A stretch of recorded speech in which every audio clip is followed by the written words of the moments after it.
நம்ம லைஃப்ல நாம ஒரு இடத்துல இருந்து மற்றொரு இடத்துக்கு செல்றதுக்கு வாகனங்களை பயன்படுத்துவோம். ஆனா இந்த வாகனமே இல்லாம பயணித்தா எப்படி இருக்குமென்று நீங்க சிந்திச்சிருக்கீங்களா? அதற்கு பேர் தான் டெலிபோரேஷன். இது சாத்தியமா என்று யோசித்து பல்வேறு சோதனைகள் நடத்தப்பட்டிருக்குது. அதுல ஒரு ஆய்வு தான் இந்த பிலடெல்பியா ஆய்வு.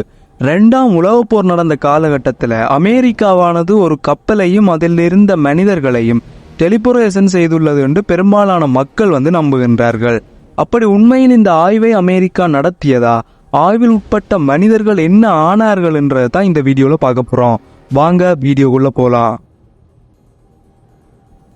இதுக்கு முதல் நமக்கு அந்த டெலிபோரேஷன் என்னன்றதுக்கான ஒரு பேசிக் ஐடியா நமக்கு வேணும். டெலிபோரேஷன் என்றது ஆல்பர்ட் ஐன்ஸ்டீன் சார்பியல் கோட்பாட்டை அடிப்படையாக கொண்டது.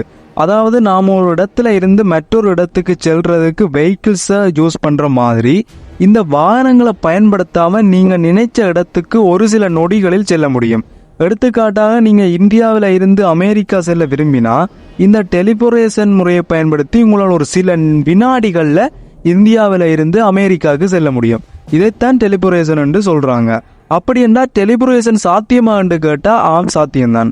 1993ஆம் ஆண்டு இயற்பியல் ஆய்வாளரான சார்லஸ் பென்னட் என்ற ஆய்வாளரும் அவரின் குழுவினரும் இந்த டெலிபோரேஷன் சாத்தியம்தான் எனவும், ஆனால் இந்த டெலிபோரேஷன் செய்யும் பொருளோ அல்லது நபரோ அழிந்து விடுவார்கள் என்று கூறி அமெரிக்க இயற்பியல் ஆய்வு குழுவத்தில் நிரூபித்துள்ளனர்.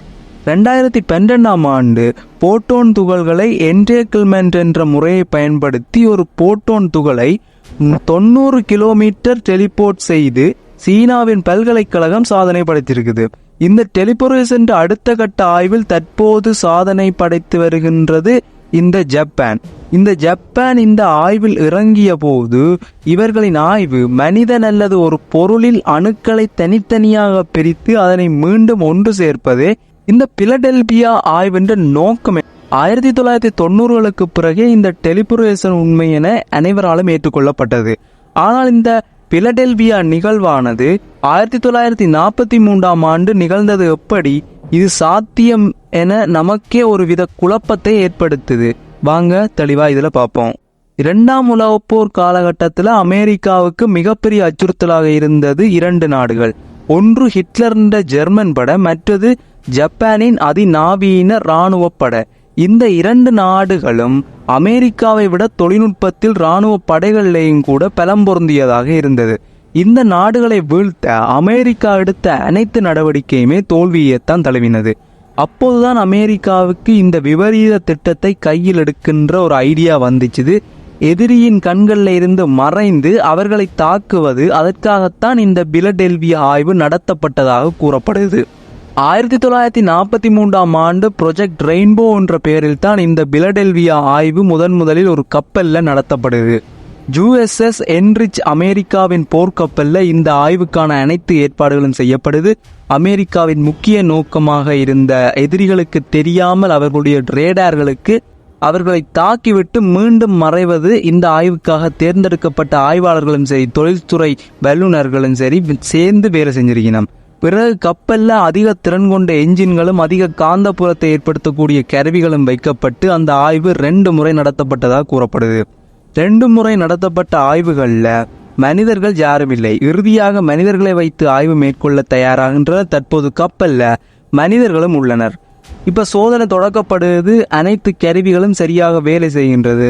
கப்பலை சுற்றி காந்தப்புலம் ஏற்படுவதையும் அவர்கள் உணர்கின்றார்கள். பிறகு எவரும் காணாத ஒரு அதிசய நிகழ்வு அவர்கள் கண்முன்னே நிகழுது. அது என்னன்னா, அந்த கப்பல் அனைவரின் கண்முன்னே இருந்து மாயமா மறையுது. அந்த கப்பல் மட்டும் இல்லாம ரேடார் கருவிகள்ல இருந்தும் கப்பல் மறையுது. அங்கிருந்த அனைவரும் ஆச்சரியத்துல இருக்கணும். ஆனா அப்போது அவர்களுக்கு தெரியாது உண்மையில் அங்கு என்ன நடந்தது என்று. சரியா ஒரு 20 நிமிடம் கழிச்சு அனைவர்கிட்ட கண் முன்னும் அந்த கப்பல் மீண்டும் தோன்றுது. அப்போதுதான் அவர்களுக்கு மிகப்பெரிய அதிர்ச்சி காத்திருந்துச்சு. இந்த கப்பல்ல இருந்த மனிதர்கள் பைத்தியம் பிடித்தும் இறந்தும் காணப்பட்டனர். மற்றும் சிலரோ அணுக்கருக்களின் பிரிவு இணைவின் காரணமாக இரும்பு சிலைகளாக மாறிவிட்டார்கள் என்றும், ஒரு சிலர் அந்த கப்பல்ல காணவே இல்லை என்றும் கூறப்படுது. அவர்கள் காலப்பயணம் செய்து எதிர்காலத்துக்கு சென்றிருக்கலாம் என்றும் கூறப்படுது. அந்த கப்பல்ல இருந்த பெரும்பாலான மனிதர்களின் உடல் பாகங்கள் கப்பலின் பாகங்களோடு இணைக்கப்பட்டு இருப்பதையும் காண்கின்றார்கள். இதற்கு காரணமும் அந்த அணுக்களின் மாற்றம்தான்.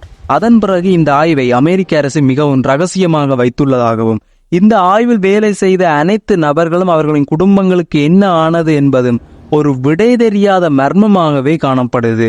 இது குறித்து அமெரிக்க அரசிடம் இராணுவத்திடமும் கேட்கப்பட்ட கேள்விகளுக்கு அவர்கள் இதுவரை ஒரு தெளிவான விளக்கத்தை கொடுக்கல. இறுதியாக உண்மையில் இந்த ஆய்வு நடத்தப்பட்டதா என்று கேட்டால் அரசு தரப்பில் இல்லை என்று கூறுகிறார்கள். ஆனால் மக்களோ இது உண்மையாகவே நடந்துள்ளது என்று மக்கள் நம்புகிறார்கள். இந்த ஆய்வு நடத்தப்பட்டதா இல்லையா, வெறும் கட்டுக்கதையா என்றது நமக்கு தெரியாது. ஆனா இந்த ஆய்வு எதிர்காலத்தில் நடக்கும் என்பது மட்டும் உறுதி. அதற்கான ஆயத்த பணிகள்ல வல்லரசு நாடுகள் இறங்கியுள்ளது என்றதுதான் நிதர்சனமான உண்மை. இது போன்ற தகவலை அறிந்து கொள்ள நம்ம சேனலை சப்ஸ்கிரைப் பண்ணி சப்போர்ட் பண்ணுங்க. வேற என்ன தகவல் வேண்டுமோ கீழே கமெண்ட் பண்ணுங்க. வேறொரு வீடியோட வேறொரு கண்டென்ட்டோட உங்களை சந்திக்கும் வரை உங்களிடம் இந்த விடைபெற்றுக் கொள்ள நான் உங்கள் எம்கே திருச்செல்வம் கௌதம். நன்றி.